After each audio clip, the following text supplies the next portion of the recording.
Nam, và lúc nào tôi cũng cảm thấy vô cùng kinh ngạc bởi vì cái sự phát triển và cái sự nỗ lực cố gắng làm việc của tất cả các anh chị. Thank you all for your great effort and great work. Xin cảm ơn tất cả các anh chị bởi vì đã luôn luôn nỗ lực làm việc và đã làm việc vô cùng là tuyệt vời ạ. But I know that we could do much better. Tuy nhiên thì tôi biết rằng tất cả chúng ta sẽ cùng có thể làm tốt hơn nhiều, đúng không ạ? Yes, I know that we are pleased with your performance, but I'm not gonna be pleased until we reach our goal of reaching out to 1% of the Vietnam population. Vâng, đương nhiên là tôi cảm thấy vô cùng là vui với cái sự nỗ lực, với cái sự phát triển của thị trường chúng ta, nhưng tôi sẽ chưa thực sự là hài lòng, chưa thực sự là vui mừng cho đến khi nào mà chúng ta đạt được đến cái mục tiêu, cái tầm nhìn của chúng ta, đó là gì ạ? 1% dân số Việt Nam sử dụng sản phẩm. I truly believe that as long as we are doing what we are supposed to be doing, I know that 1% is very reachable. Và tôi tin một cái điều rằng nếu như tất cả chúng ta đều nỗ lực làm những cái việc chúng ta cần phải làm, thì cái mục tiêu 1% của chúng ta là một cái mục tiêu gì ạ? Hoàn toàn có thể đạt được. So many people come and ask me question, and a lot of one of the common questions they ask me is, how can I become a diamond? Có rất là nhiều người thì đến và hỏi tôi rất nhiều câu hỏi, nhưng một trong số những cái câu hỏi mà tôi thường xuyên nhận được đó là gì ạ? Làm thế nào để tôi có thể trở thành diamond? My answer is, I think about it and I told them many things, but I really don't know. Và tôi thì thường hay nói với họ, tôi thường nghĩ và sau đấy thì tôi trả lời, tôi chia sẻ với họ rất nhiều thứ, nhưng thường tôi sẽ nói với họ rằng tôi không biết. A lot of people think that I know the secret how to become a diamond. The truth is, I don't have the right answer. Và khá nhiều người thì nghĩ rằng là tôi biết cái bí mật của cái việc làm thế nào để trở thành diamond. Thế nhưng trên thực tế thì cũng thật với các bạn là tôi không có câu trả lời. Because I believe that there's so many things that you have to do to become a diamond. Bởi vì tôi luôn luôn lúc nào cũng tin rằng là có rất nhiều thứ các bạn cần phải làm để có thể trở thành một diamond. But as I watch many of our great leaders in Unicity, I found one thing in common: how they became successful. Và khi mà tôi quan sát, tôi nhìn cái sự nỗ lực làm việc của tất cả các thủ lĩnh lớn của chúng ta ở tại Unicity, thì tôi thấy họ có một cái điểm chung như thế này. All the great successful leaders in Unicity, one common thing they have is they always recruit. Và một trong những cái điều mà tất cả các thủ lĩnh lớn, các thủ lĩnh thành công ở Unicity họ làm đó là gì ạ? Họ lúc nào cũng luôn luôn tuyển dụng người. The leaders who are continuously growing, they don't stop recruiting new people. Và tất cả những thủ lĩnh đang phát triển thì đó là những thủ lĩnh mà họ không ngừng cái việc tuyển dụng người mới vào hệ thống. At the same time, the leaders who work so hard to be successful and also that they stop recruiting, I saw them their business go downward. Và với những thủ lĩnh mà đang thành công nhưng tôi nhìn thấy họ ngừng cái việc tuyển dụng cá nhân, thì đó là lúc mà tôi cũng nhìn thấy cái công việc kinh doanh của toàn bộ hệ thống họ đi xuống. Currently, we have one of the leaders from Japan. He running for this month will be his last month to fully qualify as a diamond. Và gần đây thì chúng ta có một thủ lĩnh ở Nhật Bản. Anh ấy là cái người mà tháng này sẽ là cái tháng cuối cùng để anh ấy đạt fully của danh hiệu diamond. I just found out that he just turned 30 years old last month, so this month, if he qualifies, which I believe he will be the youngest active president diamond in Unicity. Và tôi biết rằng là tháng trước thì anh ấy vừa tròn 30 tuổi. Và nếu như tháng này anh ấy đạt fully danh hiệu diamond và tôi tin là anh ấy làm được, thì thì anh ấy sẽ trở thành diamond trẻ nhất của Unicity chúng ta. I remember the day he joined Unicity, and now I watched him very closely until this day. And when he first joined, he was not someone that was special. Tôi thì là cái người mà biết anh ấy từ những cái ngày đầu tiên anh ấy tham gia vào Unicity, và trong suốt cái thời gian biết anh, tôi vẫn nhớ rằng là cái ngày đầu tiên biết anh thì anh ấy không phải là một người nào đó vô cùng là đặc biệt. He was just a normal, average person, and he didn't, I didn't see much the charisma, leadership from him, and I didn't know if he had a quality, talent to be a successful leader. Và tôi vẫn còn nhớ rằng khi tôi gặp anh ấy thì giống như tôi nói, anh ấy không phải là một người vô cùng đặc biệt, và tôi nhìn thấy rằng là anh ấy không có một cái tài năng nào, anh ấy không có một cái phẩm chất nào mà hầu hết tất cả mọi người, và tôi nghĩ rằng là anh ấy có thể trở thành một cái người thủ lĩnh vô cùng đặc biệt. Anh ấy cũng không có cái gọi leadership, tức là tinh thần thủ lĩnh nữa. But surprisingly, one thing that he did better than anyone else that I've seen is he never Và có một cái điều vô cùng là tuyệt vời mà anh ấy làm và tôi chưa nhìn thấy ai làm giỏi hơn anh ấy, đó là gì ạ? Anh ấy chưa từng bao giờ ngừng cái việc tuyển dụng cá nhân. I think at one time he had like a 27 or 28 frontline. Và tôi nghĩ rằng là anh ấy tuyển dụng khoảng 25, 27 frontline, tức là tầng 1 trực tiếp của anh ấy gì đó. And I asked him, why do you have so many frontlines? I think you need to make sure that you have at least strong legs. You don't need all that many frontlines. Và tôi hỏi anh ấy rằng là tại sao lại cần phải có nhiều cái tầng 1 trực tiếp như vậy? Thực ra chỉ cần có 3 cái tầng 1 trực tiếp mạnh và giữ 3 cái tầng 1 trực tiếp mạnh đấy là tốt rồi. And he told me, well, Mr. Kim, the more I recruit, when I have the better chance to develop more leaders and have a stronger organization. Và anh ấy trả lời tôi rằng là ông Kim ạ, tôi càng tuyển dụng nhiều thì tôi càng có nhiều cơ hội để phát triển những cái thủ lĩnh trong cái đội ngũ của tôi, và tôi càng có nhiều cơ hội để có một cái hệ thống nó mạnh hơn. This leader proved to me that one of the most basic, important key to become successful is that you have. Và cái người thủ lĩnh này là cái người mà đã chứng minh cho tôi thấy rằng một trong những các cái chìa khóa để có thể trở nên thành công, trở thành những cái thủ lĩnh lớn mạnh, đó chính là không bao giờ ngừng cái việc tuyển dụng cá nhân. So if someone asks me today, so what is the key to become a diamond or the key to become successful? I'm gonna tell anyone have to continue to. Và nếu như ngày hôm nay có một ai đó hỏi tôi rằng cái chìa khóa làm thế nào để có thể trở thành diamond, thì tôi sẽ vẫn nói với họ rằng cái chìa khóa vạn năng nhất đó chính là gì ạ? Hãy không ngừng cái việc tuyển dụng cá nhân. This is a great time to start recruiting again because about 10 months from 11 months from today, we will be having another global convention. Và đây là một cái thời điểm vô cùng tuyệt vời để các bạn bắt đầu khởi động lại cái việc tuyển dụng cá nhân nếu như ai đó chưa làm. Bởi vì chỉ 11 tháng nữa chúng ta sẽ đến với chương trình của thủ lĩnh toàn cầu, đúng không ạ? I hope to see many of our great leaders in Vietnam walking across the stage in the global convention, but you never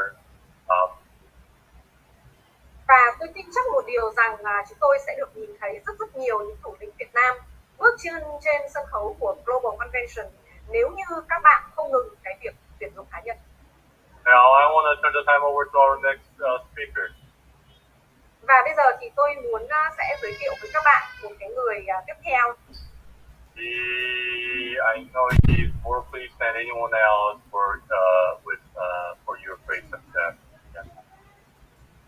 tôi biết rằng ông là cái người mà có một cái niềm đam mê nhiều hơn bất kỳ một ai được nhìn thấy tất cả các bạn ở Việt Nam trở nên thành công. So let's welcome President of Unicity International, Mr. Christopher Kim. Và hãy chào đón President của Unicity International, ông Christopher Kim được không ạ? Ciao everyone. Vâng, xin chào tất cả các bạn ạ. Good morning everyone. Vâng, xin chào tất cả các bạn. It is a really morning for each of you. Maybe it's kind of a little early for some of you. Tôi nghĩ rằng rõ ràng thời điểm này phải gọi là sáng sớm của tất cả các bạn đúng không ạ? Và đối với một số bạn mà hay dậy muộn thì có khi đây còn là rất sớm nữa. I know because many of you working so late every night, right? Bởi vì sao ạ? Bởi vì tôi biết rất nhiều người trong số các bạn làm việc vô cùng muộn vào buổi tối. So I'd like to tell you thank you very much for your willingness to attend our very special meeting this morning and welcome each of you. Và vì thế tôi muốn nói rằng vô cùng cảm ơn tất cả các bạn đã tham dự vào một cái chương trình vào sáng sớm như thế này của chúng tôi, và một lần nữa chào đón tất cả các bạn đến với chúng tôi ạ. I am very surprised how many of you actually joined early morning of this meeting. Và tôi nhìn thấy cái con số lượng những người tham dự chương trình vào lúc sáng sớm như thế này, tôi cảm thấy vô cùng là ngạc nhiên đấy ạ. I want each of you to know what a great way to start today, this morning. Và tôi nghĩ rằng đây là một cái cách vô cùng tuyệt vời để chúng ta bắt đầu một cái ngày mới bằng một buổi sáng như thế này. Because this morning you will be enlightened by the Lord, some of our management team, Mr. Bobby Kim, and also very special guest today will teach us how we can be successful and how we can live our dream life. Và tôi nghĩ rằng cái lý do tôi nói như vậy bởi vì buổi sáng ngày hôm nay thì chắc chắn tất cả các bạn sẽ được thắp sáng, sẽ được đánh thức một cái ngày mới bằng rất nhiều những cái thông điệp tuyệt vời từ ban lãnh đạo của công ty chúng ta, ví dụ như là ông Bobby Kim đúng không ạ? Và đặc biệt là một cái người vô cùng tuyệt vời mà sẽ dạy chúng ta cái cách làm thế nào để chúng ta có thể thành công, để chúng ta có thể sống một cái cuộc sống trong mơ của mình. Now, I'd like to thank you, Mr. Bobby Kim, for his great message today. That he shared his thoughts about how we can be successful as he watched and worked with so many great leaders. Recruiting. Và tôi muốn cảm ơn ông Bobby Kim về cái thông điệp, về cái sự chia sẻ, một cái thông điệp chia sẻ vô cùng tuyệt vời vào buổi sáng ngày hôm nay, về cái cách mà sau khi nhìn rất là nhiều những thủ lĩnh thành công thì ông ấy đã nhận ra một cái điều, đó là gì ạ? Cái chìa khóa để chúng ta có thể trở nên thành công được đó là gì ạ? Luôn luôn tuyển dụng và tuyển dụng. And he is so right, because I have watched so many leaders, successful leaders throughout the whole world in Unicity, and the common thing, the first thing, and the basic thing is they never stop recruiting new people. They never stop telling, sharing their success story and their desire to make your life better with everyone and anyone every day.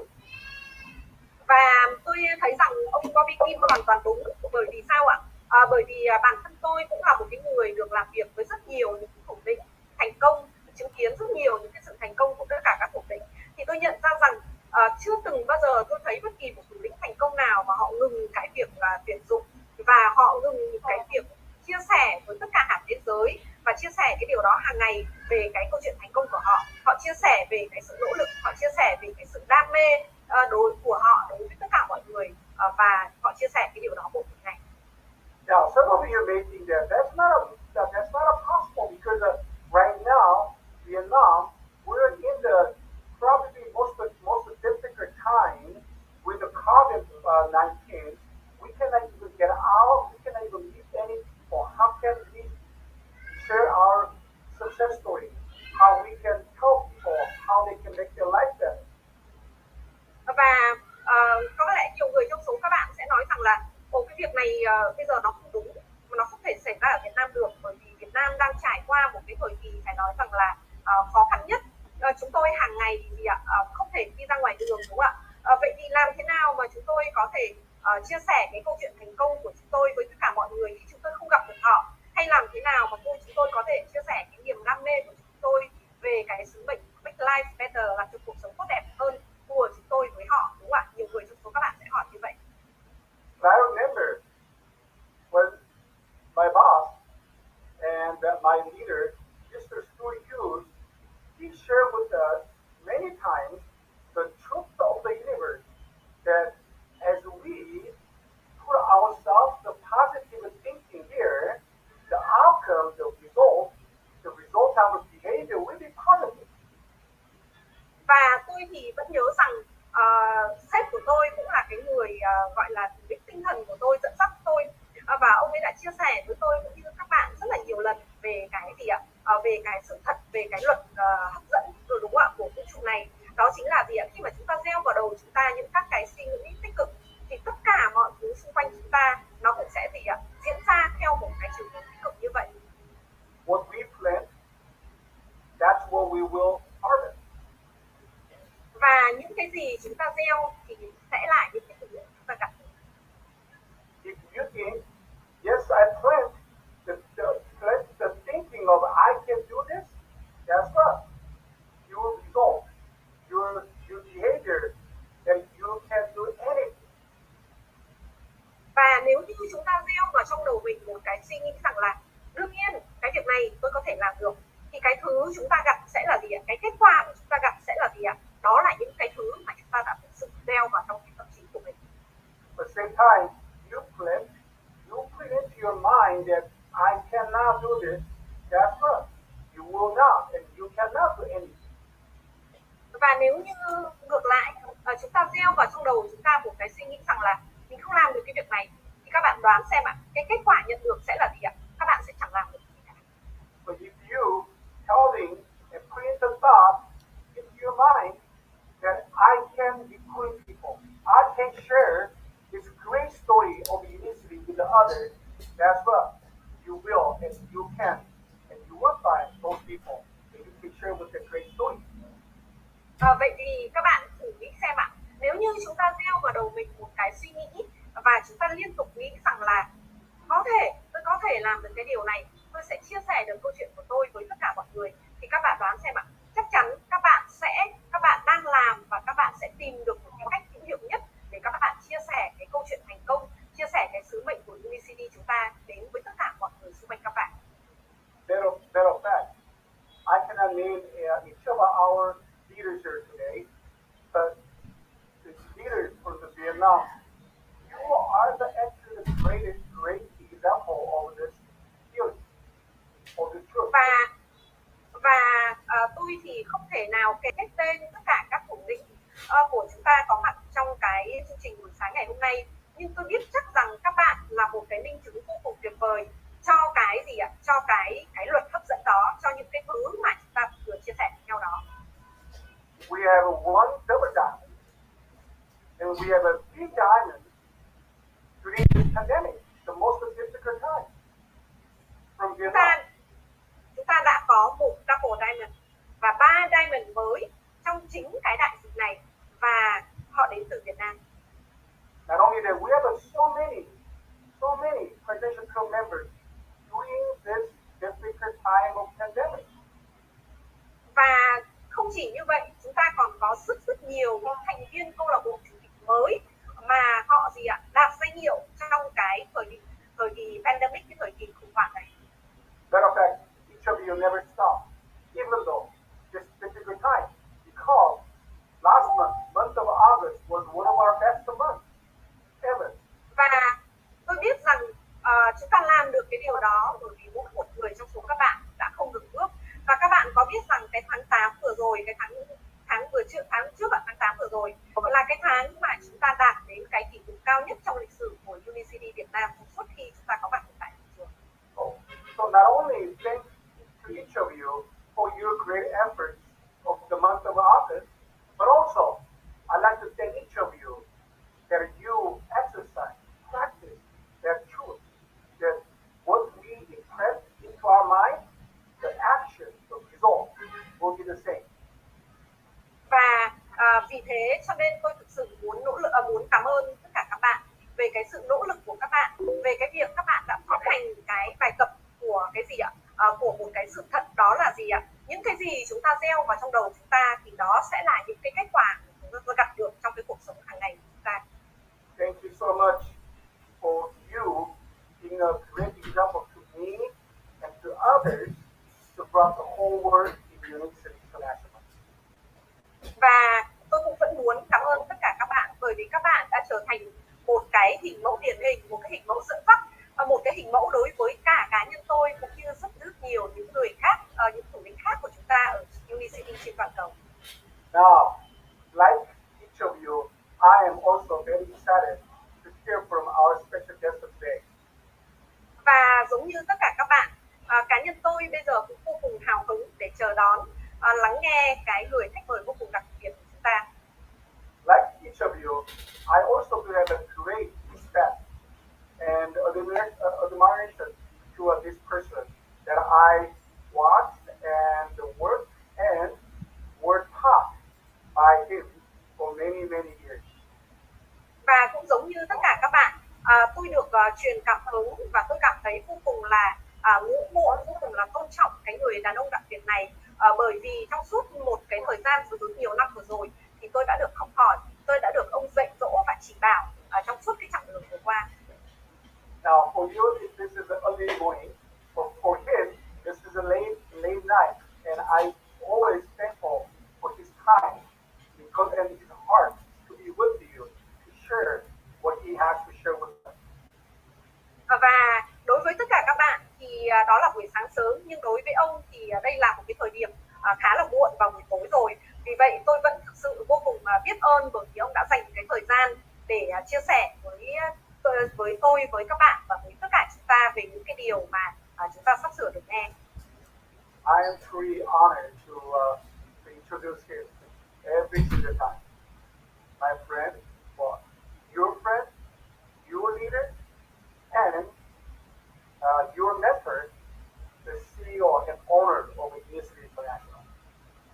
Và lúc nào tôi cũng vô cùng hân hạnh được giới thiệu cái người đàn ông đặc biệt này, một người bạn của tôi, của chúng ta, của tất cả các bạn, một cái người thủ lĩnh dẫn dắt tất cả chúng ta, và phải nói rằng là một cái người mentor, tức là một cái người thủ lĩnh tinh thần dẫn dắt tất cả chúng ta, đúng không ạ? Ông là chủ tịch và cũng là CEO của Unicity International. Yes, Mr. Stewart Hughes. Và xin hãy chào đón ông Stewart Hughes. Thank you, Christopher. Thank you very much. Always good to hear what you have to say and your kind words. Và xin chào đón tất cả các bạn. Xin cảm ơn ông Christopher bởi vì mỗi lần được nghe cái sự chia sẻ của ông cũng như là những cái lời vô cùng tốt đẹp mà ông dành cho tôi. I think that as I've been sitting here looking at the picture I have on my Zoom account, I think I need to get a more current picture.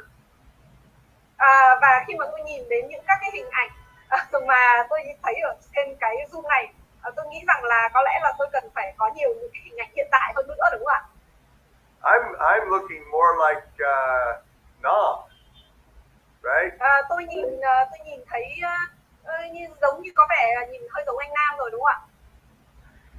You know what they say? They say that if you're losing your hair, you must be growing in wisdom.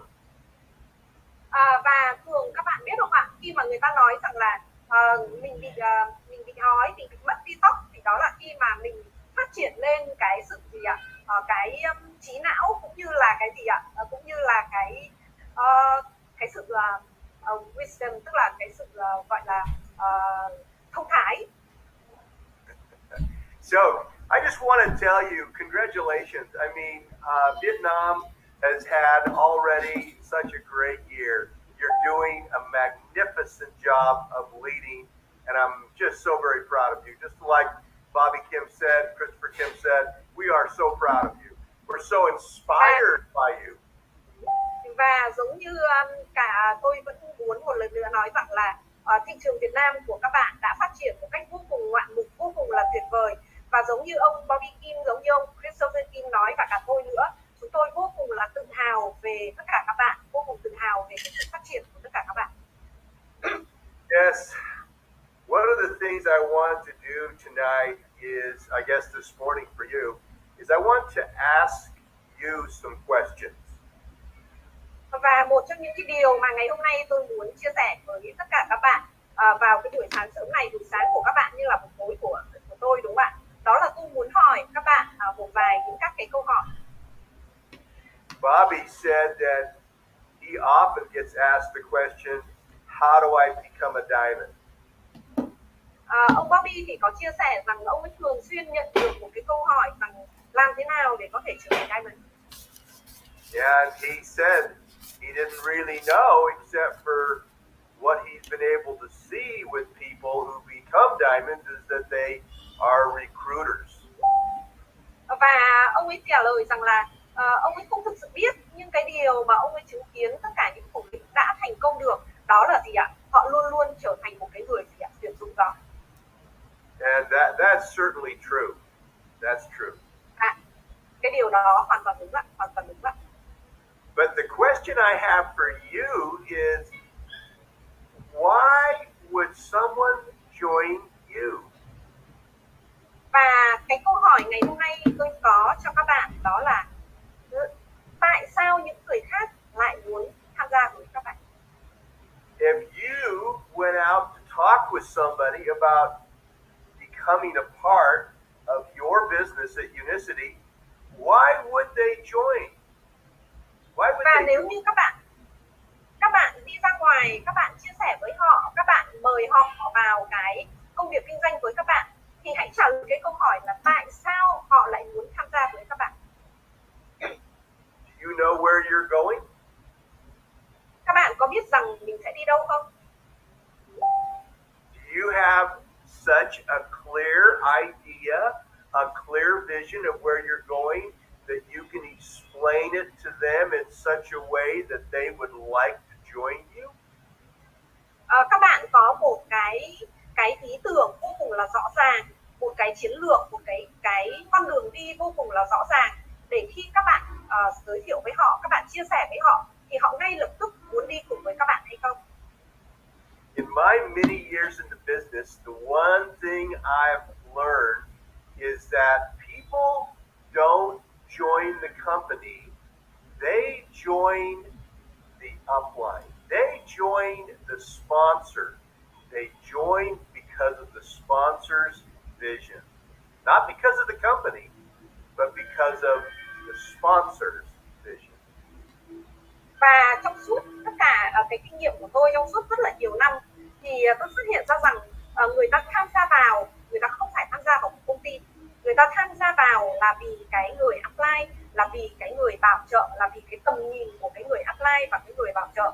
Và cái sự thật đó là như vậy ạ, người ta không tham gia vào vì người ta lựa chọn công ty, mà người ta lựa chọn cái người dẫn dắt, cái người bảo trợ và cái người gì ạ, tuyển dụng ra họ. We know this is true because we have leaders inside of Unicity that can recruit anybody. I mean, anybody. You put them in front of anybody, they'll recruit them. And we have other leaders who can't recruit anybody. I mean, you could put them in front of somebody who's actually begging to join and they couldn't recruit them. Và cái điều này nó hoàn toàn đúng ạ, bởi vì tôi nhìn thấy ở ngay tại Unicity chúng ta có những cái người chủ lĩnh mà họ có thể tuyển dụng bất kỳ một người nào, bạn đưa cho họ bất kỳ một người nào thì họ cũng có thể ngay lập tức tuyển dụng. Nhưng ngược lại cũng có những cái người mà gì ạ, mà không thể tuyển dụng được bất kỳ một ai, mà cho dù có người ngồi ở trước mặt và xin họ cho gia nhập thì họ cũng không tuyển dụng được. So my question is, why would someone join you? Vậy thì cái câu hỏi của tôi một lần nữa là tại sao một ai đó lại lựa chọn tham gia với bạn? Do you have something that they want? Have you built something into your business model that is so strong and so exciting that they just want to be with you? Or are you just relying upon the company or the products? Vậy thì các bạn hãy tự trả lời rằng các bạn có cái gì để mà họ muốn tham gia cùng với các bạn. Các bạn đã thực sự mà xây dựng được một cái chiến lược, một cái hệ thống hay một cái điều gì đó mà để gì ạ? Họ cảm thấy một khi bạn chia sẻ với họ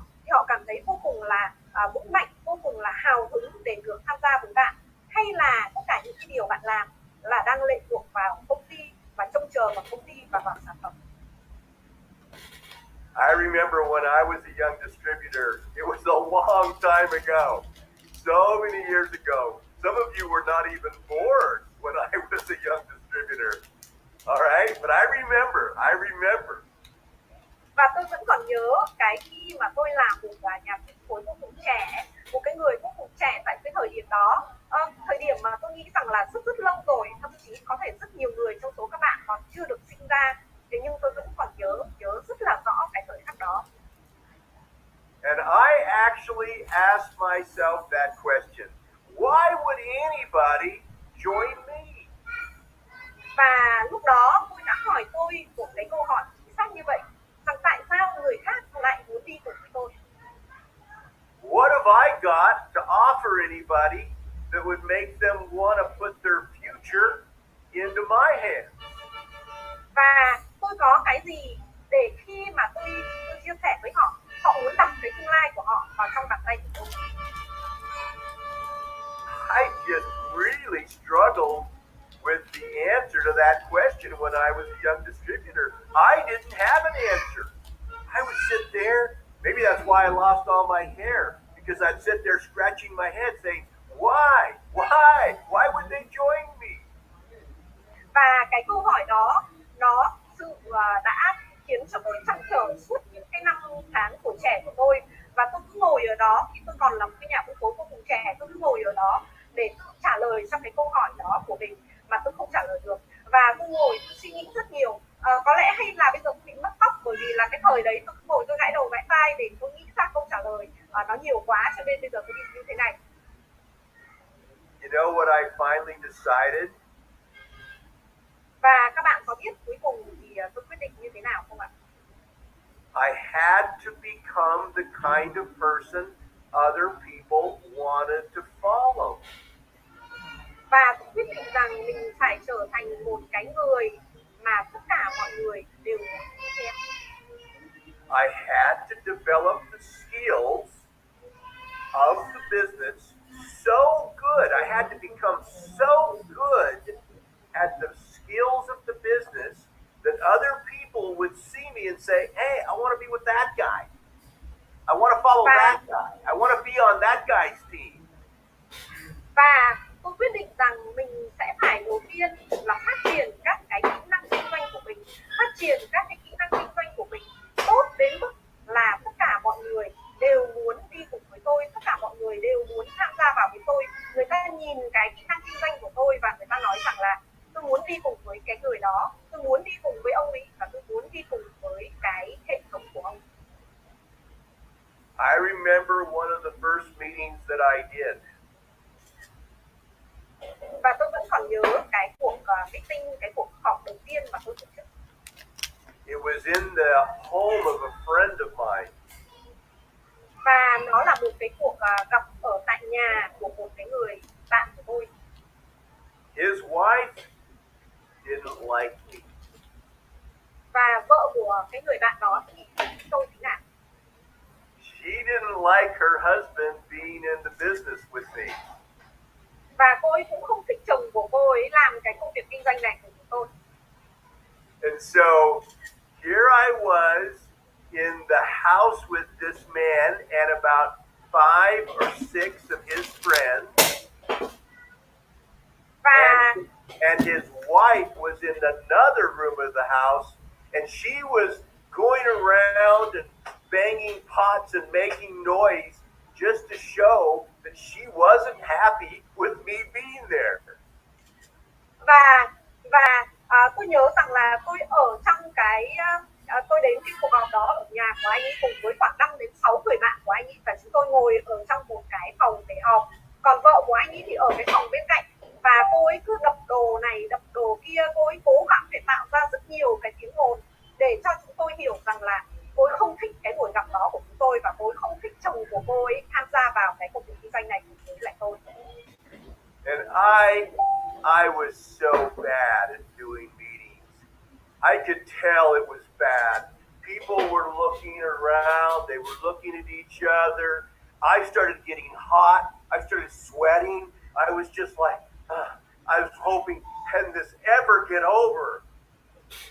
Và tôi nhớ rằng lúc đó tôi đã cái cuộc meeting đó của tôi đã vô cùng là tệ. Tôi nhớ rằng là tất cả mọi người thì không có hào hứng gì cả, mọi người cứ nhìn quanh quẩn rồi lại nhìn nhau, rồi tôi thì bắt đầu toát mồ hôi ra, đúng không ạ, mồ hôi ra và nghĩ rằng là làm thế nào để cho cái cuộc cái buổi thuyết trình này nó trôi qua nhanh nhất có thể. So finally, thankfully, the meeting finally ended, and this friend of mine, his friends all left, and nobody signed up. Zero. Và cuối cùng thì tạ ơn Chúa, tạ ơn cuộc đời là gì ạ? Cái cuộc gặp đó nó cũng kết thúc, và tất cả các người bạn của tôi cũng như là bạn bè của anh ấy chỉ cười và gì ạ? Không có một ai ký hợp đồng tham gia cùng tôi cả. And I didn't even care. I was so glad that it was over. I was just like, oh, it's finally over.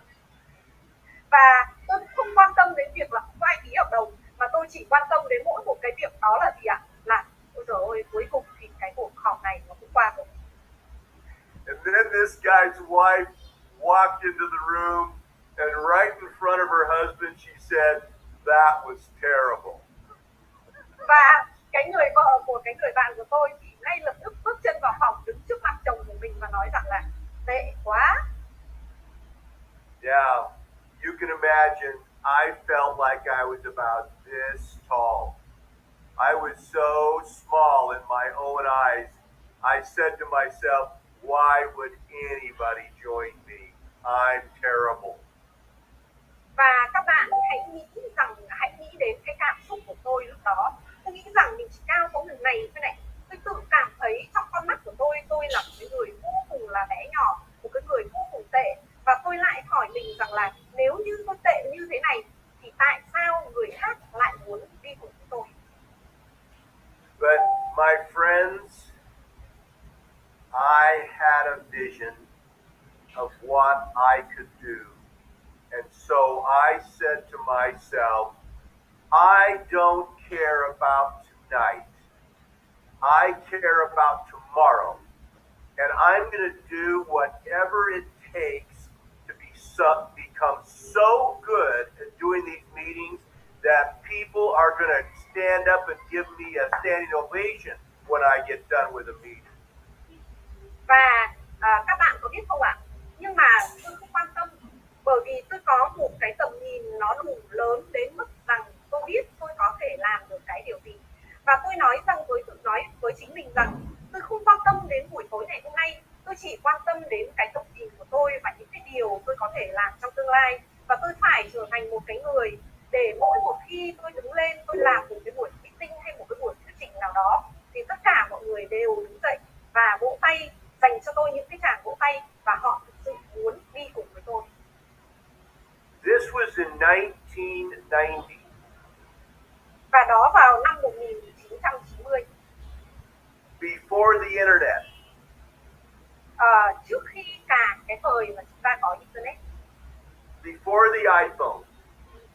Trước khi mà chúng ta có cả iPhone. But I went out and I bought something called the Sony Walkman. Và lúc đó thì tôi đã mua một cái thứ có tên gọi là Sony Walkman, đúng không ạ? Một cái gọi là cái đài ấy ạ, cái đài Sony ạ. The Sony Walkman was a little cassette recorder about this big. Và cái Sony Walkman là một cái gọi là một cái đài cassette, nó to khoảng bằng gần này. And it had a little clip on it. You could put it through your belt. Và nó có một cái gì ạ, một cái dây đeo rất là nhỏ để bạn có thể đeo nó vào trong cái thắt lưng của mình. And I put that Walkman on my belt, and I got a little microphone with a cord, and I would clip it onto my tie. Và tôi đeo cái Walkman đó vào trong thắt lưng của mình, và tôi có một cái tai nghe nhỏ để là tôi đeo cái tai nghe đó thì tôi có thể nghe được. And I started to record every meeting I did from that night forward.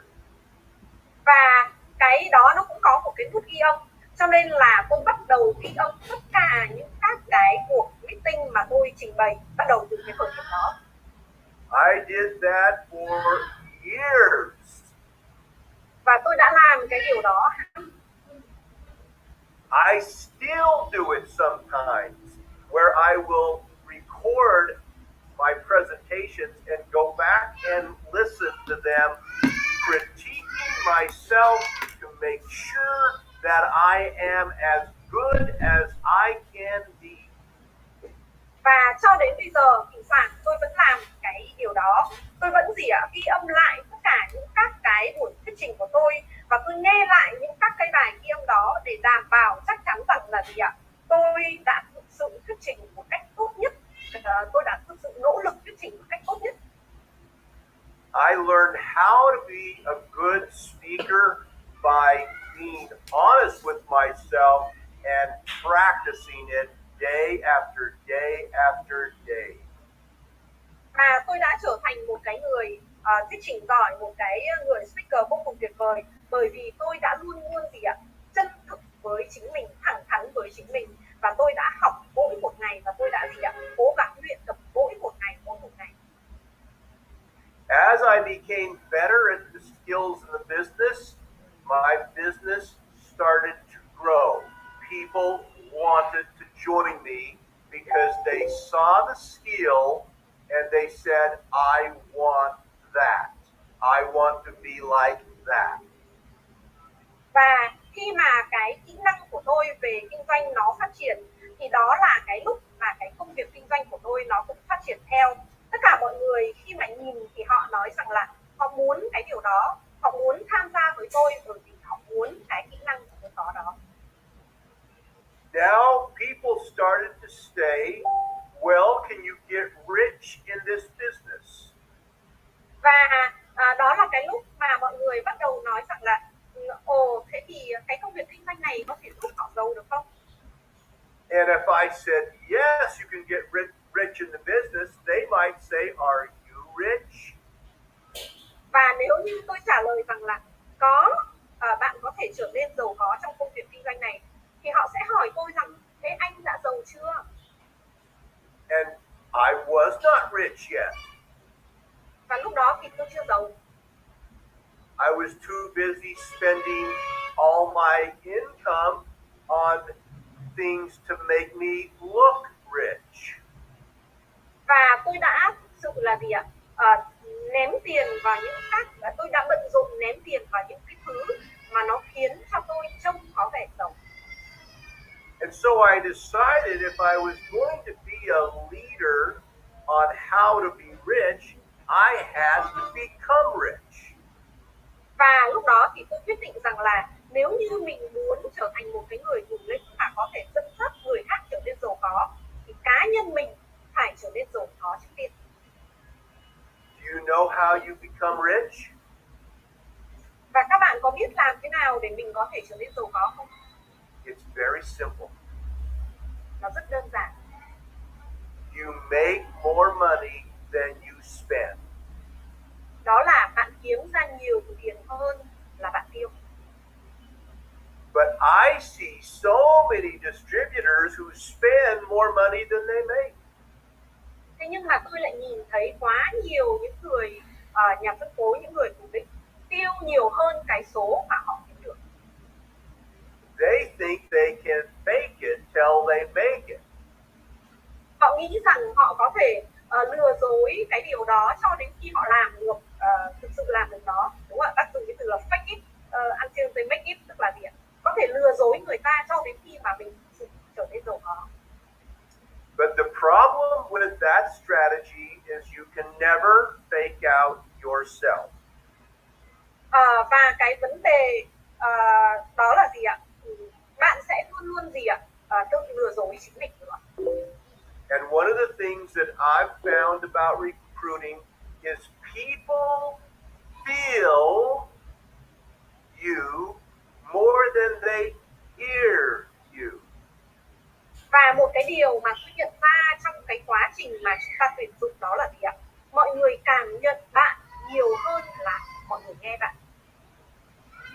And so I stopped spending money on things to make myself look good, and I started focusing on just being good and saving and investing money so that I actually did have money and could be rich. Và lúc đó thì tôi bắt đầu ngừng cái việc ném tiền vào những cái thứ mà để giúp tôi trông có vẻ là tốt, nhưng mà tôi không thực sự tốt. Và tôi đã làm một cái việc đó là tôi đầu tư tiền vào những cái thứ mà khiến cho thực sự tôi gọi là tôi tiết kiệm tiền, và tôi làm những cái thứ mà khiến cho tôi thực sự là trở nên giàu có một cách đúng nghĩa và trở nên có tiền một cách đúng nghĩa. One of the biggest challenges we have in our business is we have too many distributors who think that they can talk people into doing something that they have never done. Và một trong những các cái vậy là cái vấn đề lớn nhất trong cái ngành này của chúng ta, và những các cái trở ngại lớn nhất đó là có rất nhiều người ta nghĩ rằng người ta có thể nói ai đó làm cái điều gì và chia sẻ với ai đó những cái điều mà người ta cần phải làm, nhưng trên thực tế thì họ lại không làm. So step one in leadership is that you have to be out in front. You have to be the one who can do it better than the people you're trying to recruit. Vậy thì cái điều đầu tiên mà chúng ta cần phải làm đó là chúng ta cần phải đi ra ngoài kia, chúng ta cần phải thực sự làm những cái điều mà chúng khiến cho chúng ta trở nên tốt hơn những cái người mà chúng ta đang mong muốn tuyển dụng họ. This is so liberating. Và cái điều này nó thực sự là vô cùng là tự do. You don't have to fake anybody out. Và nó khiến cho các bạn không cần phải giả dối bất kỳ một ai cả. You don't have to tell any lies. Và các bạn không cần phải nói một cái lời nói dối nào cả. If you're committed to being really, really good at the business, the truth is good enough. Và nếu như các bạn thực sự cam kết rằng mình sẽ trở nên giỏi trong cái công việc kinh doanh này, thì chỉ cần một cái sự thật như vậy là đã đủ rồi. And when you get a reputation for telling the truth, recruiting is easy. Và khi mà các bạn đã có được cái danh tiếng về cái sự thật như vậy, thì cái việc các bạn đi tuyển dụng người khác nó là cái điều vô cùng dễ. If you get a reputation for being the kind of person who is smart with money, guess what? People who want money are going to come to you because they want to be around people who are smart with money. Và các bạn hãy nghĩ xem ạ, nếu như các bạn là một cái người có cái danh tiếng rằng các bạn tiêu tiền và giữ tiền một cách vô cùng thông minh, thì các bạn sẽ dễ dàng tuyển dụng được những cái người mà họ muốn có tiền, bởi vì họ muốn trở thành một cái người, họ muốn ở quanh một cái người nào đó mà thông minh về tiền bạc, đúng không ạ, giỏi giữ gìn tiền bạc, đúng không ạ, thì cái việc đó các bạn tuyển dụng họ trở nên vô cùng dễ. If you get a reputation for being the kind of person who says whatever they want to say, who's always telling big stories about things, people may find you funny, but they won't want to join you. Và nếu như các bạn mà là một cái người mà nói những cái điều lớn lao, những cái điều to lớn, những các cái điều những cái câu chuyện nghe có vẻ như rất là lớn lao mà các bạn cứ nói thôi, người ta sẽ thấy rằng là nó vô cùng là thú vị, nhưng mà họ sẽ không tham gia với các bạn đâu. In fact, just today, I got a text message from a man who has a reputation of being a big storyteller. Và trên thực tế ngày hôm nay thì tôi có nhận được một cái tin nhắn từ một cái người mà gọi là reputation, tức là cái danh tiếng của ông ấy là luôn luôn nói những cái câu chuyện vô cùng lớn lao. And he says to me in the text, "Hi Stewart, so great to have you back." Và ông ấy nhắn cho tôi như thế này: xin chào Stewart, rất là mừng được nhìn thấy ông quay trở lại. I'm involved in the strategy surrounding a new business coming to Japan with a $1 billion company, and I'm the friend of the CEO's girlfriend. Tôi thì mới được biết đến một cái thông tin về một cái công ty vô cùng tuyệt vời và nó mới tham gia vào thị trường Nhật Bản, và tôi rất tình cờ là lại là bạn của, và cái công ty này có quy mô cỡ hàng tỷ đô, và tôi rất tình cờ lại là bạn gái, là bạn của bạn gái cái người CEO của công ty đó. And he said, "Can you give me 20 minutes to meet with you?" Và ông có thể cho tôi 20 phút để chia sẻ với ông được không?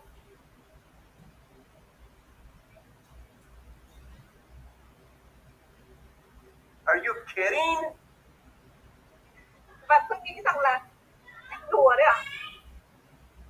I mean, honestly, the CEO girlfriend? That's Và your tôi- strategy? Và tôi nghĩ rằng, tôi hỏi thật đấy à? Chiến lược của anh là bạn gái của CEO ấy à? Thật đấy à? Anh đang nói thật đấy à? Delete. Because smart people don't do business that way.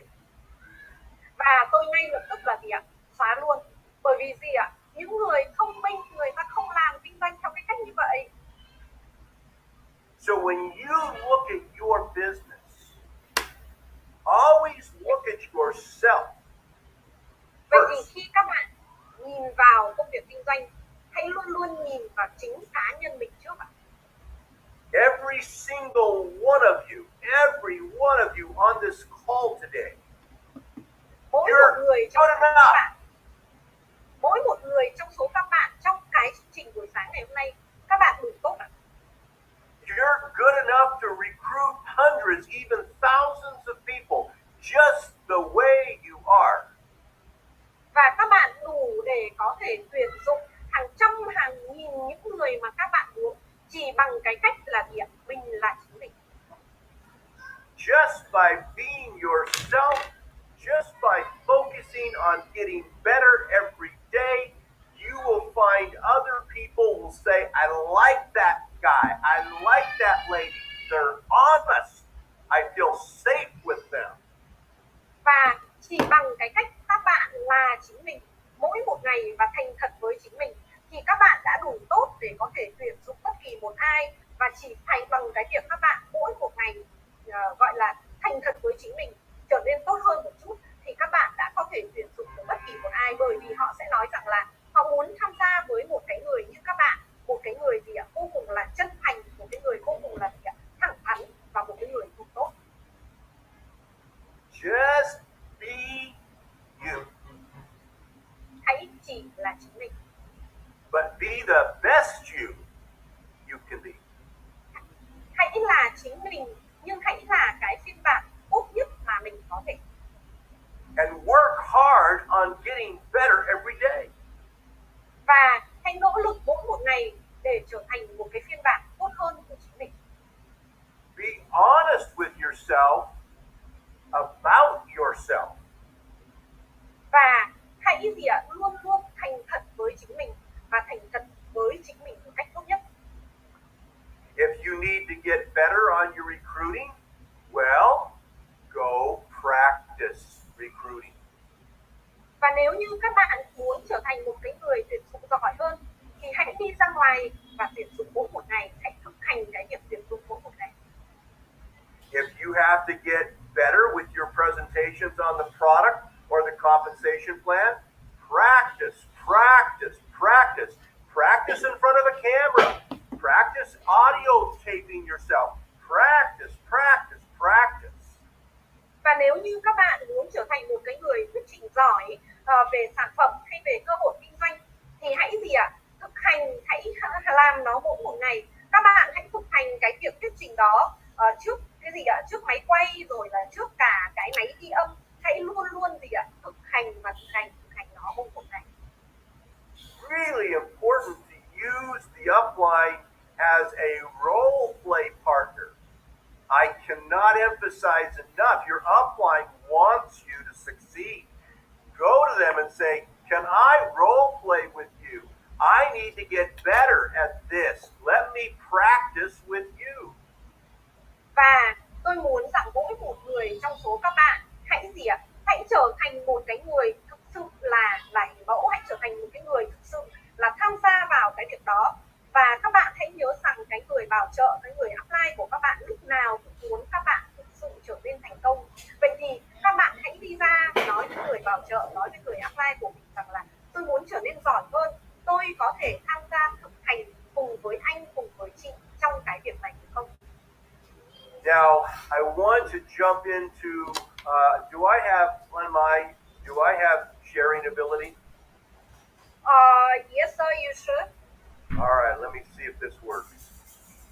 Yes please. Okay. Kiện ơi, bác đi share được màn hình đúng không em?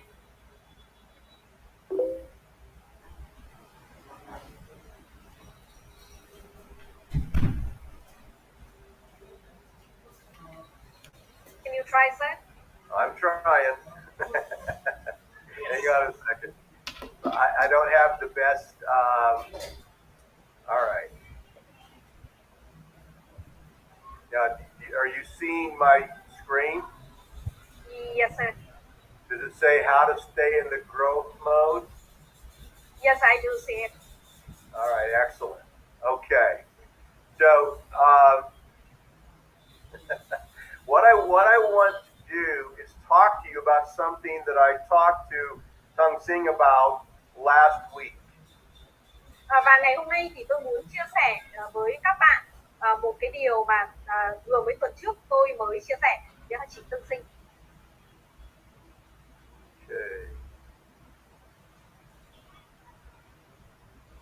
Right, back up. Okay. So there's fundamentally how can I get this down?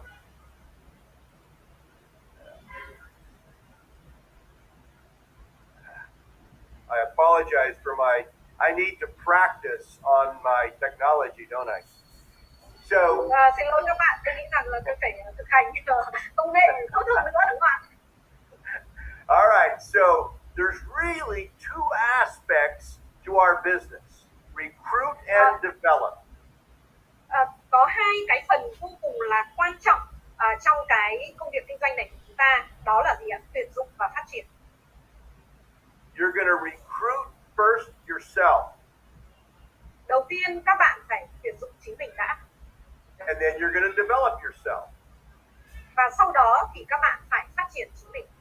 And then you're going to try to recruit somebody else, and then you're going to help develop that person. Và sau đó thì các bạn sẽ gì ạ? Tuyển dụng một người nào đó và giúp cái người đó phát triển. As you recruit and develop, you automatically go into the growth mode. Và khi mà các bạn tuyển dụng và phát triển như vậy thì các bạn tự động đi vào cái gì ạ? Vào cái trạng thái phát triển. Now, once you're in the growth mode, the goal is to stay there, to never stop growing. Và khi mà các bạn ở trong cái trạng thái của cái sự phát triển thì mục tiêu của chúng ta là luôn luôn ở cái trạng thái đó, không bao giờ bước ra khỏi cái trạng thái đó và không bao giờ ngừng cái việc phát triển. If you have the discipline and the wisdom to never leave recruiting and developing, your business will go up forever. Và nếu như các bạn có đủ cái discipline, tức là cái tính kỷ luật, và các bạn có đủ cái sự thông thái để các bạn luôn luôn ở trong cái trạng thái phát triển này, các bạn luôn luôn tuyển dụng và phát triển, thì cái công việc kinh doanh của các bạn nó sẽ luôn luôn liên tục phát triển và không bao giờ ngừng. But the biggest problem that I've seen, now keep in mind, I've been involved in the business since 1990. So 31 years. Thế nhưng cái thứ mà tôi đã trải nghiệm, một cái thứ mà tôi đã nhìn thấy trong suốt rất nhiều năm, kể từ năm 1990 cho đến nay, tức là 31 năm rồi. And I've seen this happen so many times. It's just such a tragedy when people are doing so good and they're doing it right and their business is growing, and then all of a sudden they decide they want to have an ego trip. Và cái điều này nó thực sự là một cái thảm họa, bởi vì tôi đã nhìn thấy rất nhiều những cái người thành công, những cái công việc kinh doanh thành công, và họ đã ở trong cái gọi là cái trạng thái phát triển như vậy, nhưng mà bỗng dưng thì họ lại quyết định rằng là họ để cho cái ego, tức là cái tôi cá nhân, cái sự tự cao cá nhân nó phát triển. They decide, whoa, I'm so good already. I don't need to grow anymore. I'm so good already. I don't need to recruit anymore. I'm so big already. I don't need to do what other people need to do. Và lúc đó là lúc mà họ quyết định rằng là tôi đủ tốt lắm rồi cho nên là tôi không cần phải tuyển dụng nữa. Tôi đủ tốt lắm rồi cho nên tôi không cần phải phát triển nữa. Tôi cũng đủ tốt lắm rồi, tôi giỏi lắm rồi cho nên là tôi cũng không cần phải làm những cái việc mà tất cả mọi người đang làm nữa. And so they go into management mode. Và đó là cái khi họ bước vào cái trạng thái management, tức là cái trạng thái quản lý. Now, management is a very important role. Các bạn phải biết rằng cái trạng thái quản lý là một cái vị trí, một cái vai trò, đóng một cái vai trò vô cùng quan trọng. Lan Mai is our country manager, and she does a great job managing Vietnam. Và ví dụ như chị Mai Lan là một cái người đại diện cho thị trường, đúng không ạ? Và chị làm rất là tốt cái công việc quản lý cái thị trường Việt Nam này. And Bobby Kim is a great manager. He's responsible for all of Asia Pacific. Và hay là như ông Bobby Kim cũng là một cái người quản lý vô cùng tuyệt vời. Ông ấy là người chịu trách nhiệm cho toàn bộ cái khu vực châu Á Thái Bình Dương. And Christopher is a great manager. He's managing the whole company worldwide.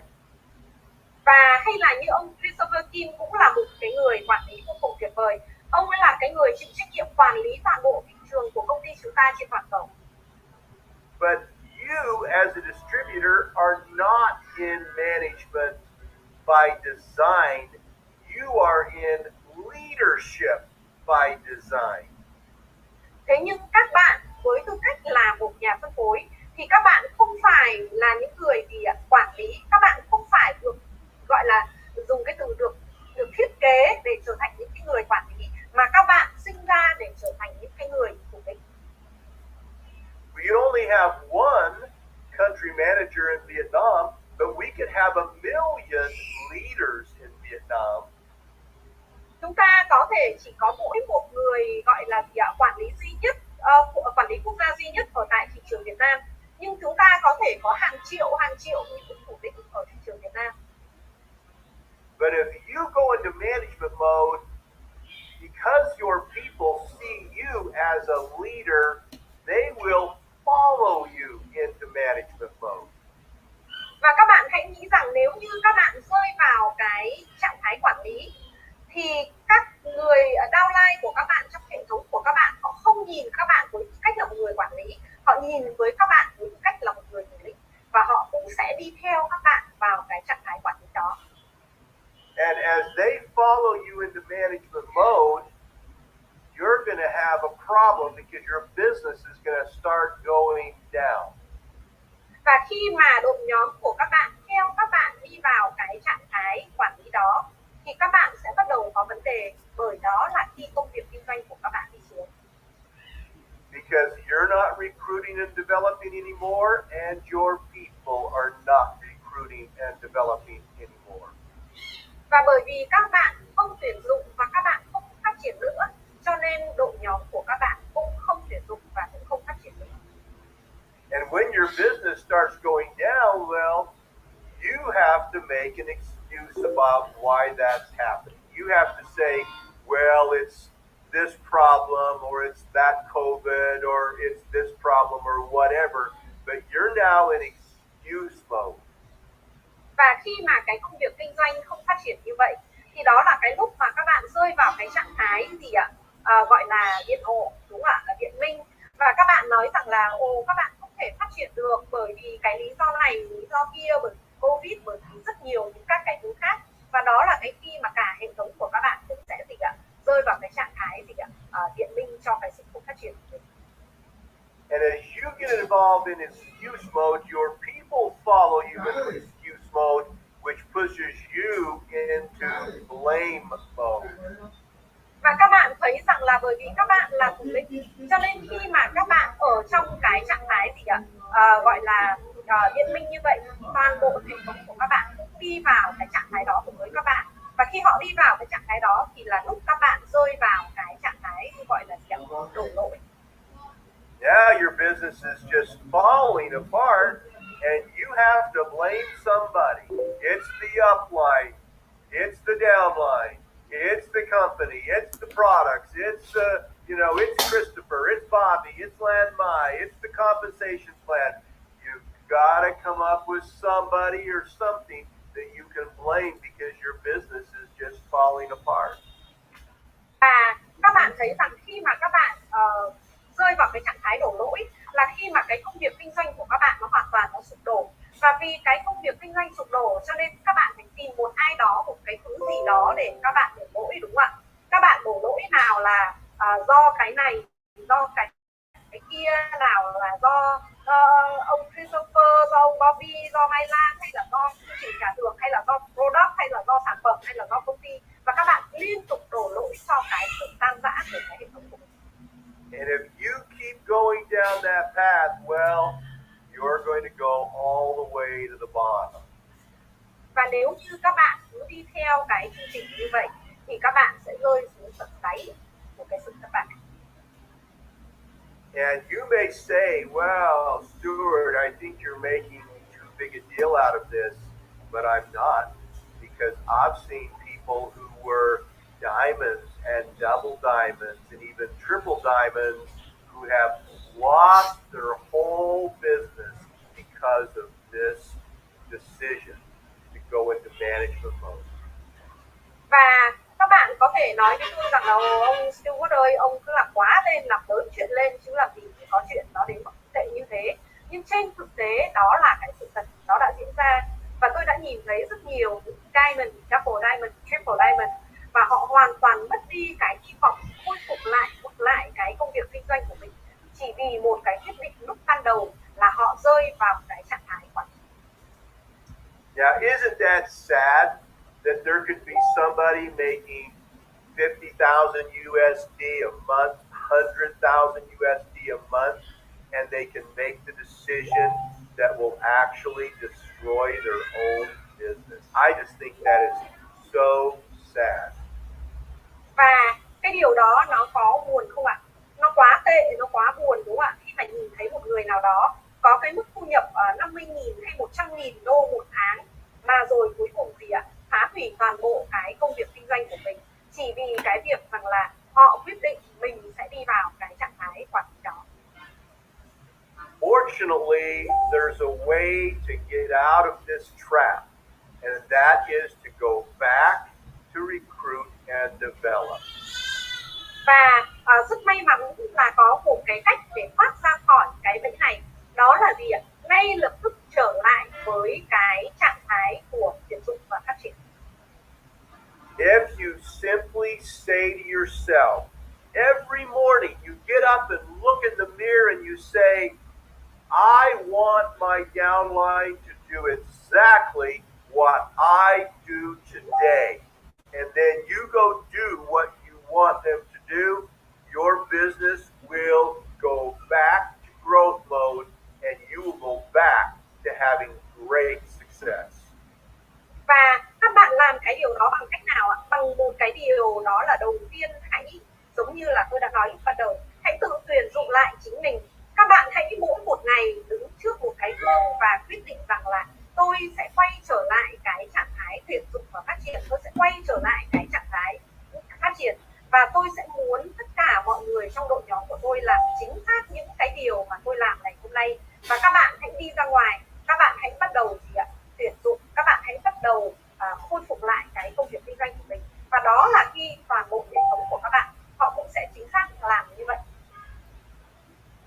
Now, you may think to yourself, why is Stewart giving us such a downer of a training? This is so depressing. Và có thể người trong số các bạn lại hỏi là không hiểu làm sao ngày hôm nay ông Stewart ông ấy lại đào tạo chúng ta về những cái thứ mà nó gây cột cảm hứng như thế này, những cái thứ này nó là cột cảm hứng quá cơ. And I'm doing it because you have been so successful. Và tôi làm cái điều này bởi vì các bạn đang vô cùng thành công. Because this sort of bad decision always happens after you have about a year of great success. That's when you start thinking, I'm good, I'm big enough, I'm okay, I got lots of money, I don't need to work anymore, I'll just make them work. That's when it happens. Và cái lý do tôi nói bởi vì cái trạng thái, cái chu trình mà tôi vừa mới miêu tả với các bạn, nó luôn luôn xảy ra vào thời kỳ khoảng 1 năm sau khi các bạn đạt được cái sự thành công.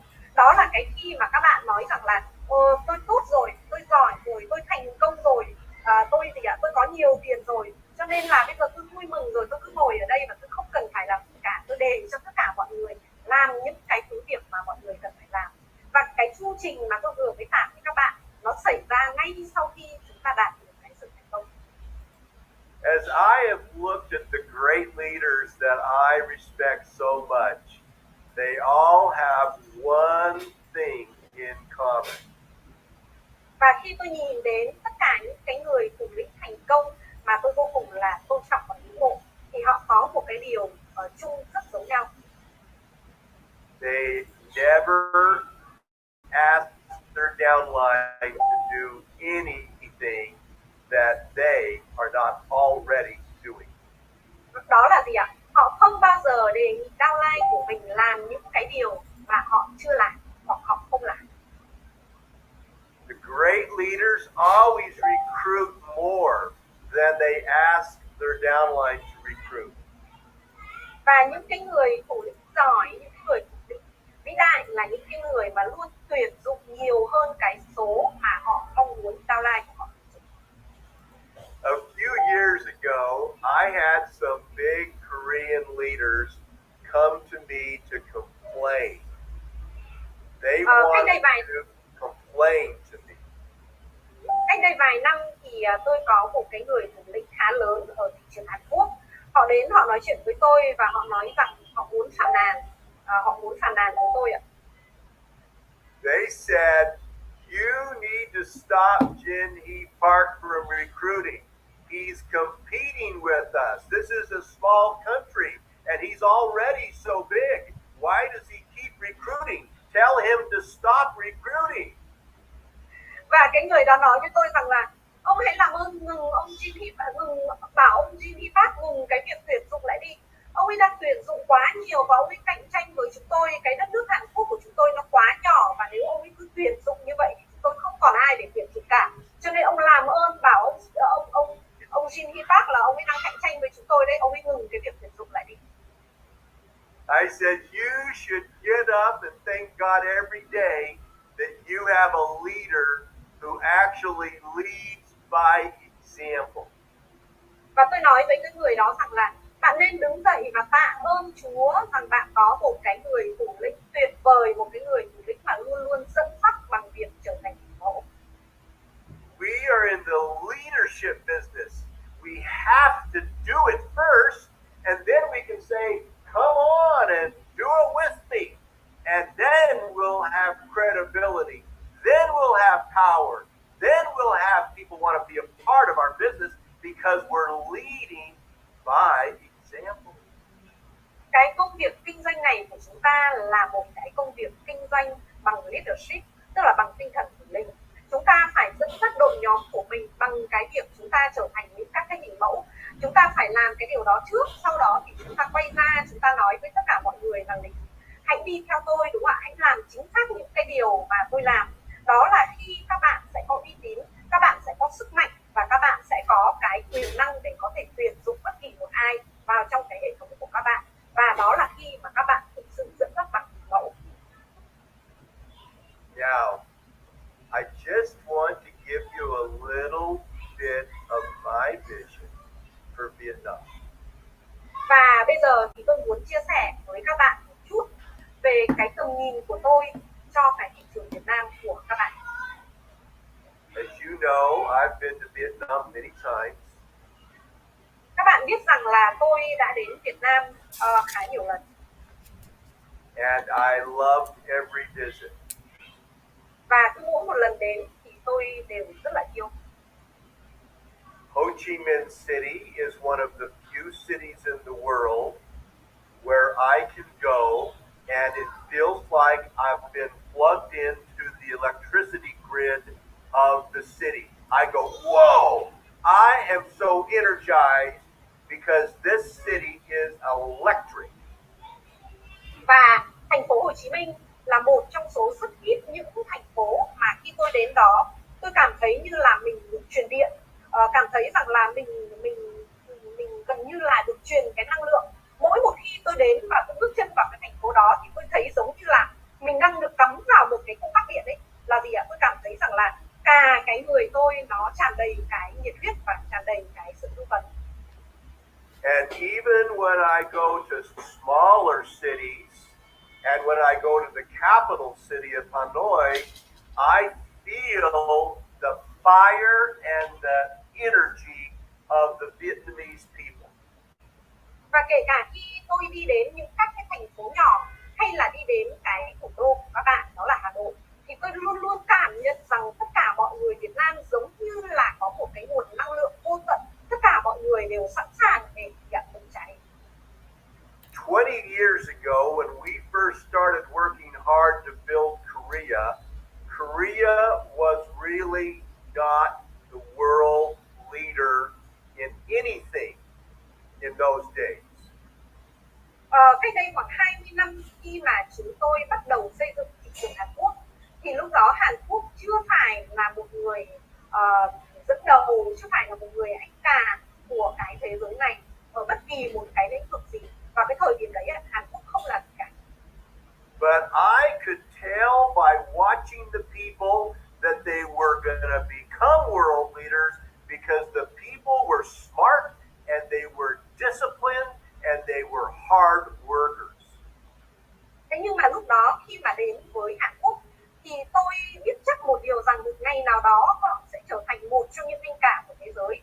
Bởi vì tôi nhận thấy rằng người dân Hàn Quốc họ vô cùng là thông minh, họ vô cùng là kỷ luật và quan trọng nhất là họ vô cùng nỗ lực để làm việc. And look at Korea today. If there's anything being done, they're one of the top in the world in everything they do. Và hãy nhìn Hàn Quốc ngày hôm nay ạ. Bất kỳ một cái thứ gì mà họ làm ra thì cái sản phẩm của họ đều trở thành một trong những cái sản phẩm mà dẫn đầu trên thế giới.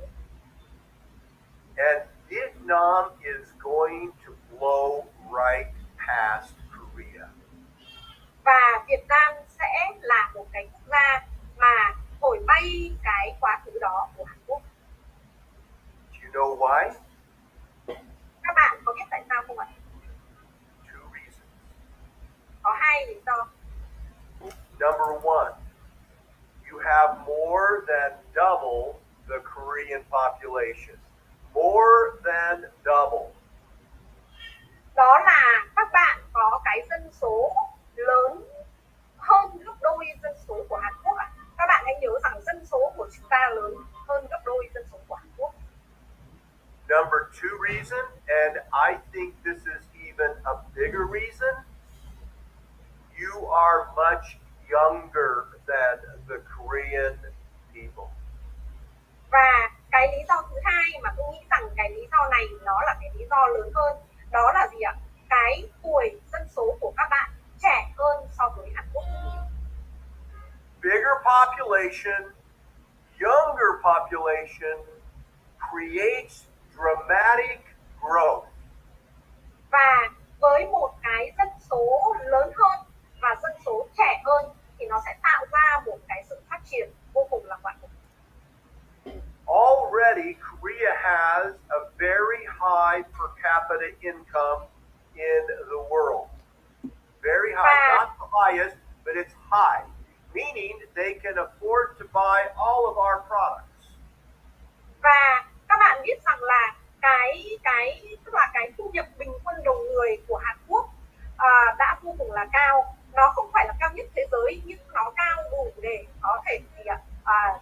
chi trả cho cái việc sử dụng cái sản phẩm của chúng ta.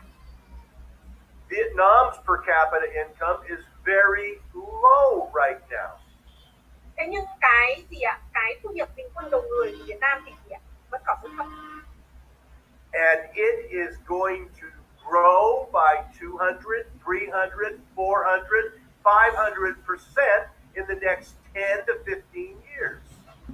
Và các bạn hãy hình dung rằng nó sẽ phát triển lên gấp 200 lần, 300 lần, 400 lần, 500 lần trong vòng 10 năm tới. I don't believe Korea's per capita income will even grow by 20% in the next 10 years. Và tôi thì cho rằng là trong vòng 10 năm tới, cái thu nhập bình quân đầu người của Hàn Quốc không thể nào tăng quá được 20% nữa. So when you grow an economy and the income of the people in the economy by that much, that fast, it creates massive opportunity for people in our business. Và các bạn hãy tưởng tượng rằng là khi một cái nền kinh tế phát triển, một cái thu nhập bình quân đầu người phát triển nhanh và phát triển một cái cách gọi là gì ạ? Theo cái con số lớn như vậy thì nó sẽ tạo ra một cái gọi là bác sử dụng cái từ massive, tức là một cái gì ạ? Một cái cơ hội vô cùng là khổng lồ và vô cùng là mạnh mẽ cho cái kinh doanh này của chúng ta. The psychology of the Vietnam business person is one of the strongest in all of the world. Và các bạn phải biết rằng là cái gọi là cái tâm lý kinh doanh của một cái người Việt Nam, của cá nhân một cái người Việt Nam, nó mạnh mẽ hơn bất kỳ một cái sắc tộc nào trên toàn thế giới. If you will stay in growth mode for the next 5 years, you in Vietnam will be the number one country in Unicity. I'm making a prediction for you. Và nếu như các bạn giữ vững cái gọi là cái trạng thái phát triển này trong vòng 5 năm thì chỉ trong 5 năm nữa các bạn sẽ trở thành cái quốc gia lớn nhất của Unicity trên toàn cầu, và đó là một cái điều tôi hoàn toàn có thể nói với các bạn. But you'll have to stay in growth mode. You'll have to be disciplined and not allow yourself to slide into management mode. Thế nhưng để làm được cái điều đó thì các bạn phải luôn luôn giữ mình ở trong cái trạng thái phát triển. Các bạn phải luôn luôn giữ vững cái tính kỷ luật của mình để cho mình không rơi vào cái trạng thái quẩn. Right now we're seeing exciting things happening everywhere in Unicity. Hiện tại chúng ta nhìn thấy những cái điều vô cùng là hưng phấn xảy ra ở Unicity trên tất cả mọi nơi. Japan is growing very fast now. Nhật Bản là một cái quốc gia cũng đang vô cùng là phát triển. The United States is starting to grow very fast right now. Và ngay tại Mỹ cũng bắt đầu phát triển quay trở lại vô cùng mạnh mẽ. We are seeing the Europeans and the people in the Middle East starting to grow very fast right now. Chúng tôi cũng nhìn thấy ở châu Âu và ở Trung Đông, đúng không ạ? Mọi người cũng bắt đầu phát triển một cách vô cùng là nhanh.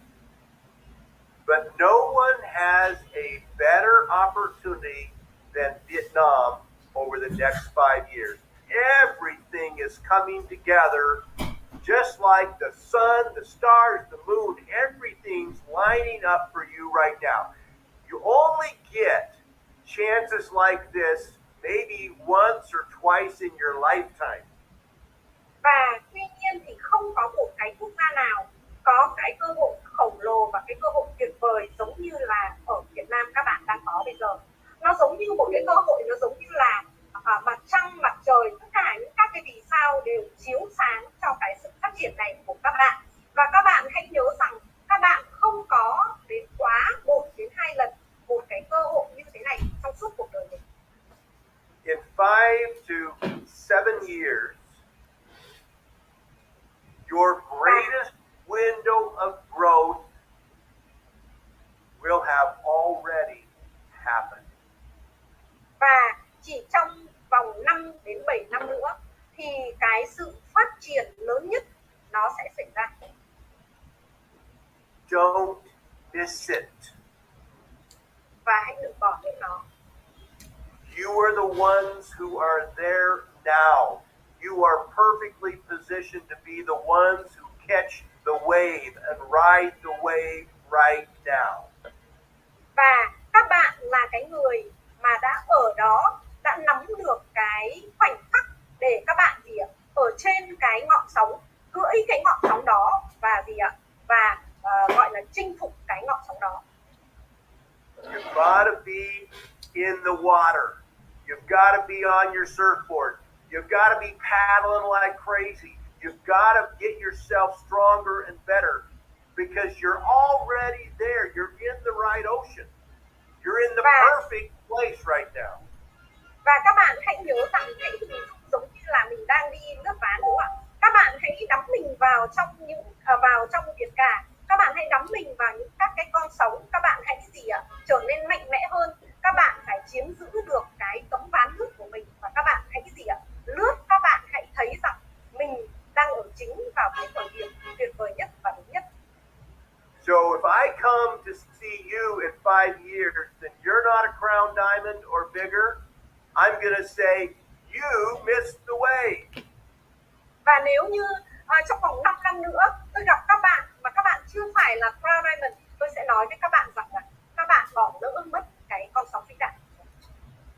Because I can promise you there will be crown diamonds in Vietnam. There will be global ambassadors in Vietnam. I promise you that's going to happen. I know it's going to happen. And not just one or two. We're probably talking about 10 or 15 or 20 of these very top positions right there in Vietnam. And why shouldn't it be you?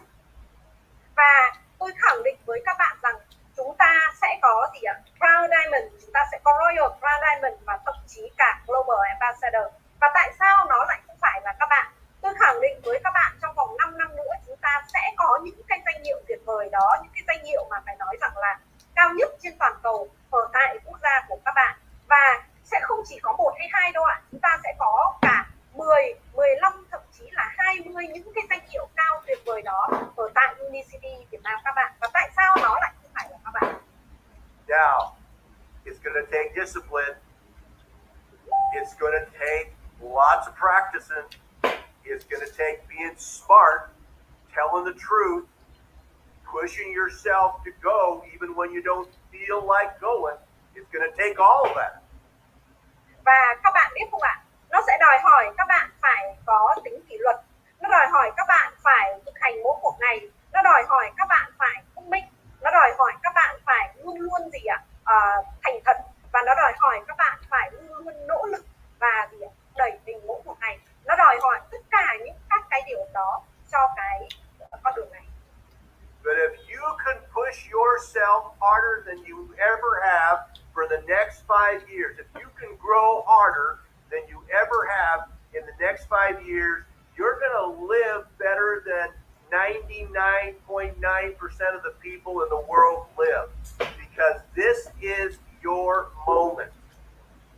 Và nếu như các bạn có thể thúc đẩy mình để phát triển mạnh mẽ hơn nữa, các bạn có thể thúc đẩy mình để trở nên mạnh mẽ hơn nữa, thì các bạn sẽ thấy rằng mình sẽ sống một cái cuộc sống tốt hơn 99,9% những người ngoài kia, bởi vì các bạn đang chiếm giữ được đúng cái khoảnh khắc tuyệt vời này. So pay the price. Vậy thì hãy chấp nhận trả giá. Do the work. Hãy làm việc. Ask for people to make a decision. Hãy gì ạ? Đề nghị mọi người đưa ra quyết định. Lead by example. Hãy trở thành một cái hình mẫu. Get up early, stay up late. Push, push, push. Và các bạn hãy dậy sớm, các bạn hãy đi ngủ muộn, các bạn hãy liên tục gì ạ? Thúc đẩy, thúc đẩy, thúc đẩy. You're all so young right now. Các bạn đều vô cùng là trẻ. You don't want to have to be pushing when you're my age, right? Các bạn sẽ không muốn rằng đến tuổi của tôi các bạn mới thúc đẩy mình, đúng không ạ? When you're my age, you want to be living big. You want to be going in your Gulfstream jet. You want to be living house. You want to have your house in Palos Verdes. You want to have your house, you want to be living big, but only if you push hard now. Và ở cái tuổi của tôi, các bạn sẽ muốn gì ạ? Các bạn sẽ muốn đi khắp tất cả mọi nơi, các bạn sẽ muốn trở nên tự do, các bạn sẽ muốn có nhà ở chỗ này, ở chỗ kia, các bạn sẽ muốn rất nhiều thứ, các bạn sẽ muốn một cái cuộc sống hoàn toàn tự do. Nhưng các bạn chỉ có thể có được cái điều đó nếu như ngay tại cái khoảnh khắc này các bạn hãy gì ạ? Liên tục thúc đẩy và thúc đẩy. You know, I talk about this and it makes me get excited. Và các bạn có biết không ạ? Chia sẻ cái điều này nó khiến cho tôi hưng phấn quá. Because I was lucky like you once. Bởi vì tôi đã may mắn giống như các bạn một lần trong cuộc đời mình. I signed up in 1990 when I was only 35 years old. I was young and I was in the right place at the right time. And I pounded that thing and I pounded that thing. And the rest of my life has been awesome because I owned it in that 5 years. Và các bạn có biết không ạ?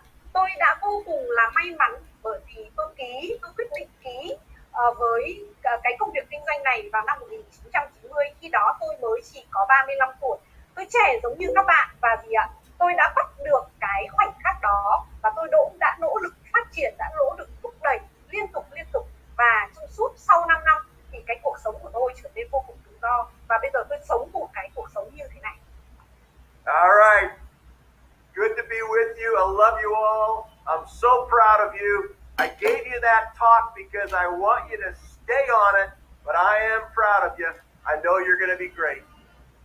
Và tôi vô cùng là cảm ơn tất cả các bạn. Tôi yêu các bạn rất là nhiều. Tôi chia sẻ với các bạn cái bài nói đó bởi vì tôi muốn các bạn sẽ luôn luôn ở trong cái trạng thái đó và tôi muốn các bạn biết rằng tôi vô cùng tự hào và tôi vô cùng yêu các bạn. Thank you very much, sir. Thank you very much. See you again very soon. Thank you very much. Bye bye. Thank you, sir. Vâng, các bạn thấy phần chia sẻ vô cùng tuyệt vời không ạ? Theo chúng ta thấy cái phần chia sẻ buổi sáng ngày hôm nay thế nào ạ? Vô cùng tuyệt vời đúng không ạ? Và một cái tầm nhìn vô cùng vững chắc cho Việt Nam chúng ta trong vòng 5 năm nữa. Nếu như tất cả chúng ta quyết định rằng mình sẽ ở trong cái trạng thái phát triển, nếu như chúng ta quyết định rằng chúng ta sẽ kỷ luật, chúng ta sẽ thực hành, chúng ta sẽ hành động vô cùng thông minh, chúng ta sẽ luôn luôn thành thật với chính mình và chúng ta luôn luôn nỗ lực để phát triển, thì chỉ 5 năm nữa chúng ta sẽ vượt xa Hàn Quốc và chúng ta sẽ có rất nhiều những Global Ambassador, những Royal Crown Diamond, Crown Diamond, những gì ạ? Double, Triple Diamond và Diamond và rất nhiều người ở tại Việt Nam sẽ được các bạn chạm đến và giúp cho cuộc sống của họ trở nên tốt hơn, đúng không ạ? Cảm ơn tất cả các bạn rất là nhiều ngày hôm nay đã tham dự chương trình cùng với Unicity và hẹn gặp lại ở những chương trình tiếp theo của Unicity. Một lần nữa cảm ơn tất cả các bạn và chúng tôi vô cùng yêu, vô cùng tự hào về cái sự nỗ lực của các bạn. Hãy chúc cho tháng 9 của chúng ta sẽ vô cùng là tuyệt vời, đúng không ạ? Cảm ơn tất cả chúng ta rất là nhiều.